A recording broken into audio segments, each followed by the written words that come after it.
আসসালামু আলাইকুম। তো আজকে সকালে ঘুম থেকে উঠা তো শুনতাছি যে আমাদের এলাকাতে একটা গ্যারেজ আছে। তো এই গ্যারেজে নাকি ডাকাতি হয়েছে। তো তারপর আমরা এলাকার সবাই গ্যারেজে গেছি। তো গ্যারেজে যাই দেখি আসলে ডাকাতি হয়েছে। তো গ্যারেজের ভিতরে প্রায় 30 থেকে 35টা অটো আছে। আর এতগুলো অটোর ভিতরে 3টা 4টা বড় অটো আর সবই ছোট অটো, মানে ছোট ছোট মিশুক বলে ওইগুলারে।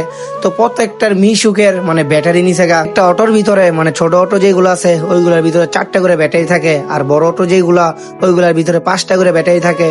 তো প্রত্যেকটা গাড়ির ভিতর থেকে ব্যাটারি ছুটাই ছুটাই নিয়ে গেছে গা, মানে গাড়িগুলো ফালাই রেখে গেছে।